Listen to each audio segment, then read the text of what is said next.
Dans les moyens de transport, c'est bien connu, le poids reste le nerf de la guerre. Le plastique, la fibre de verre et le métal sont des matériaux légers, mais ils ont un coût financier et environnemental. Le bois, de son côté, semble répondre à tous ces critères. Problème, le bois est inflammable. Or, 2 chercheurs de l'Université du Québec à Trois-Rivières, en tentant d'améliorer les propriétés anti-adhésives de fibres de papier, ont démontré que par une réaction chimique particulière, le bois ne brûle pas. On avait fixé du phosphate, du phosphore, sur la fibre, et on a donc obtenu un papier ignifuge dû à la présence de ce phosphore. En transformant les propriétés de la fibre de bois pour la rendre résistante aux flammes, François Brouillette et Dan Belozinchi ont eu de la suite dans les idées. Tout commence dans les années 2000, à Trois-Rivières. François Brouillette travaille alors dans une usine papetière comme chercheur. Sa mission, améliorer la qualité d'impression du papier.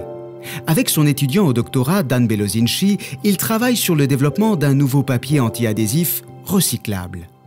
Donc, on s'est intéressé à l'interaction entre les produits chimiques et les fibres pour donner des propriétés à la base au papier ou au carton. Entre autres composants chimiques qu'ils vont utiliser, l'ester de phosphate, une forme de détergent qui apporte des propriétés intéressantes au papier. Ce qui a découlé de ça, c'est de travailler à mieux retenir le produit en tant que tel dans les fibres, donc dans la feuille de papier. Et puis c'est à partir de ce moment-là qu'on s'est lancé dans l'étude de la réaction chimique qui s'appelle la phosphorylation. La phosphorylation, ce phénomène chimique qui permet donc de greffer le phosphate à la fibre de papier, n'est pas totalement concluant avec la molécule d'ester de phosphate, car nos 2 chercheurs constatent qu'elle a du mal à rester fixée à la fibre de papier. Cependant, la réaction chimique obtenue va donner lieu à une découverte tout à fait imprévue. On a obtenu non pas un papier anti-adhésif, comme on voulait obtenir au départ, mais on a obtenu un papier ignifuge. Parce que la seule présence du phosphate, donc du phosphore dans les fibres, les rendait ignifuges, même si ce n'était pas l'objectif qu'on s'était fixé au départ. La réaction chimique qui s'est produite tient à l'ajout d'un autre élément à la molécule d'ester de phosphate. Cet élément, c'est l'urée. Et en utilisant l'urée comme catalyseur, ça a été possible à greffer une partie phosphate, la partie phosphate, de la molécule d'ester de phosphate à la surface du papier, ce qui nous a conduit à développer le papier ignifuge. En fait de miracle, c'est la réaction chimique provoquée par l'ancrage des molécules d'ester de phosphate sur la fibre de bois qui est à l'origine de ce phénomène particulier.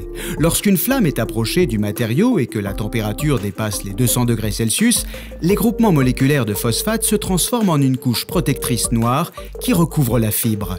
Cette couche agit alors comme une barrière qui empêche la combustion de celle-ci. La principale application des fibres phosphorylées, ce sont les matériaux ignifuges, donc les matériaux retardeurs de flamme ou résistants à la flamme. Et ça, il y a toute une panoplie de matériaux, de produits de tous les jours qui demandent d'être ignifuges. Avec cette fibre ignifugée, les potentiels d'application sont multiples.